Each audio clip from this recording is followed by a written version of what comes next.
Hi, everyone. I'm Irina Bergenfeld from Emory University, and thank you very much for coming to this pre-recorded talk.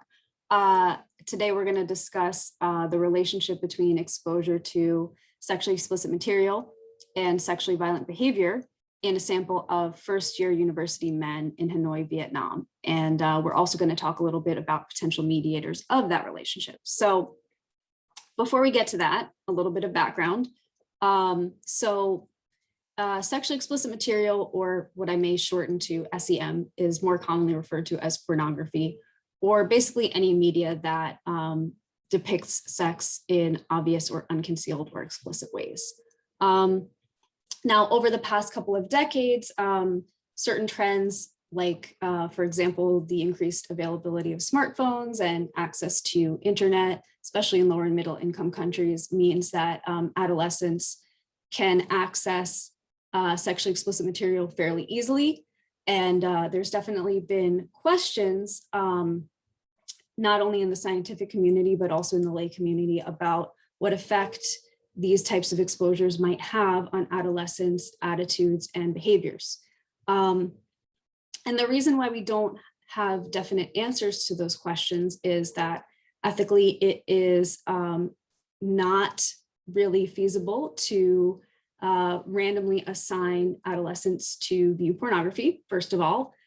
Second of all, the observational studies that we have are oftentimes not longitudinal, and the few that are have been pretty much exclusively conducted within the US, first of all. And second of all, still leaves some questions unanswered as to causality, because even when autoregressive methods are used to control for baseline measures of the outcome, we still don't know if that might be due to the fact that individuals who are maybe more likely to engage in sexually violent behavior might also be more likely to seek out sexually explicit material. So in an attempt to answer those questions, what we've done is we have taken our sample of about 800 first-year university students at 2 universities in Hanoi. And what we've tried to do is kind of examine what, if any, relationship there is between exposure to sexually explicit material and subsequent sexually violent behavior. If this relationship exists, is it dependent on the type of media that is being seen? And what are the potential pathways via which this effect is occurring? So how did we try to answer these questions? Well, we took our data from the randomized controlled trial of global consent, which enrolled about 800 first-year male students at 2 universities in Hanoi. And this was Project Baseline in 2019. So these were first-year students in 2019. We followed them up 6 to 7 months later, and then we followed them up again 6 to 8 months after that. So in total, the project lasted about 14 months. And what type of data did we look at? Well, we collected some demographic data at baseline. We also collected data on the frequency, type, and medium of SEM exposure. And we also looked at the sexually violent behavior that had occurred 6 months prior to the survey administration. So sexually violent behavior kind of was measured in 2 broad categories. So we looked at non-contact sexually violent behavior, which included things like sending maybe an unsolicited explicit photo to someone else. And we also looked at contact sexual violence, which included attempted and completed rape and sexual assault. So what we found was that exposure to sexually violent material was pretty common. So in terms of the percentage of the sample that was exposed to content that featured a woman being slapped, humiliated, or forced, was 41%, with 86% viewing any sexually explicit material, which might include, nonviolent sexual acts, or even nudity or, text-based sexually explicit material as well. So in order to model the relationship, we looked at kind of the average treatment effect, considering exposure to SEM as the treatment.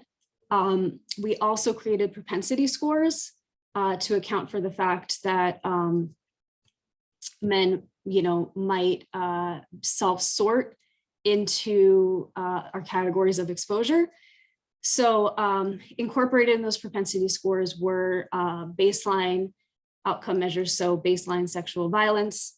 We also looked at things like ethnicity, trial arm, university, relationship history, and living situation that we thought might affect an individual's propensity to engage in sexually violent behavior.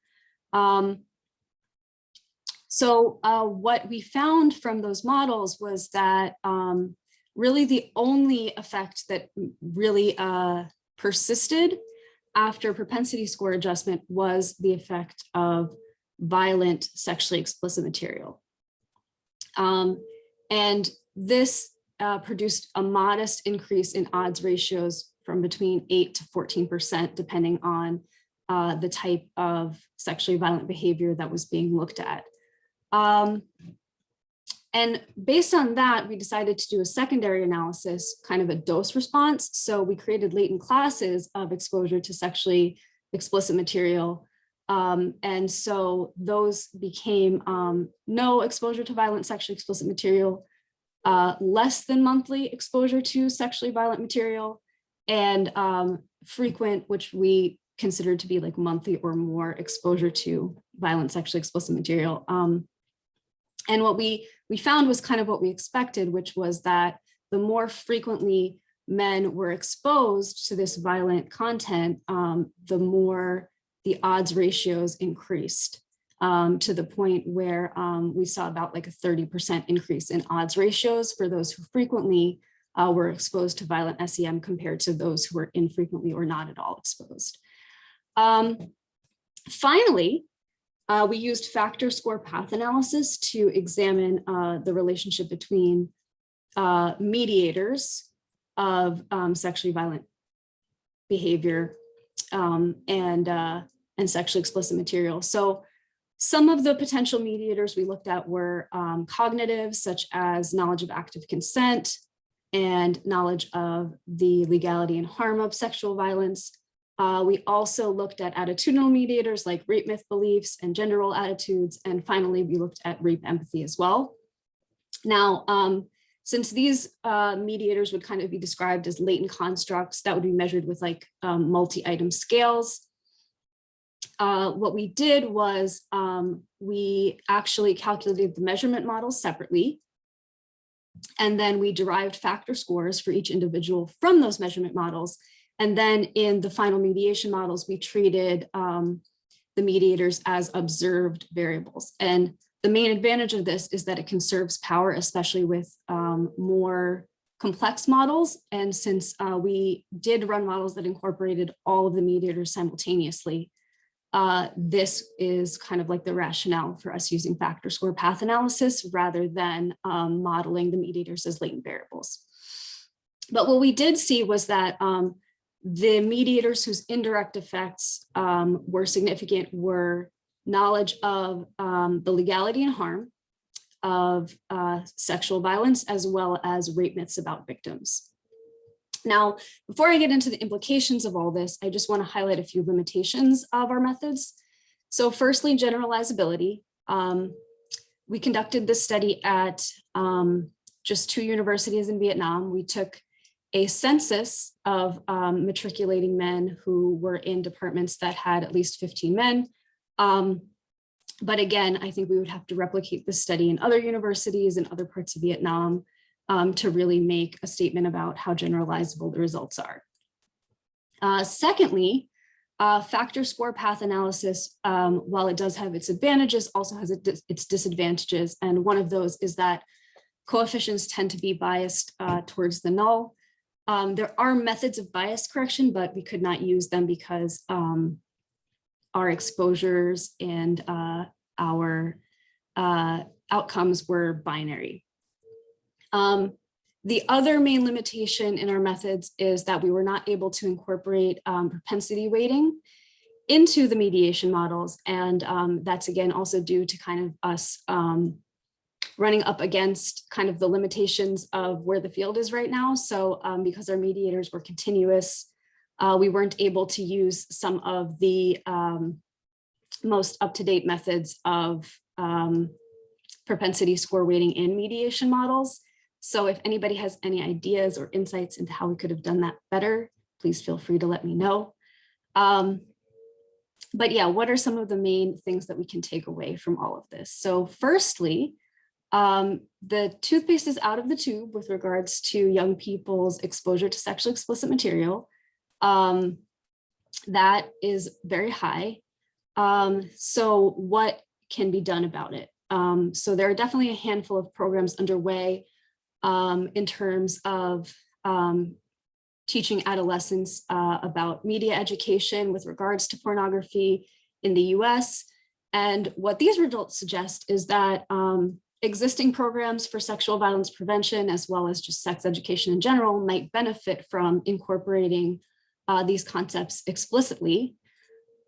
Secondly, in terms of evaluating those programs, rape myth beliefs, as well as knowledge of the harm and legality of sexual violence might be a good way of assessing impact in those programs. And then on the research side, one thing you'll notice is that when you peruse the tables, which are provided in the handout, you'll see that while covariate adjustment attenuated our effect sizes a little bit, propensity adjustment attenuated our effect sizes a lot. And this suggests that propensity score weighting should probably be the standard in studies like this, and that prior studies may actually have produced overestimates. And there are certainly prior studies that suggest that the effect of violent SEM exposure increases odds by as much as 6-fold. So that concludes my discussion. Thank you so much for listening. I just want to thank SSSS for giving me the opportunity to give this talk. And I, of course, want to acknowledge my co-authors for everything they've taught me over these past 2 years working on this project. And if you have any questions or advice, please feel free to email at ibergen@emory.edu. Thanks so much.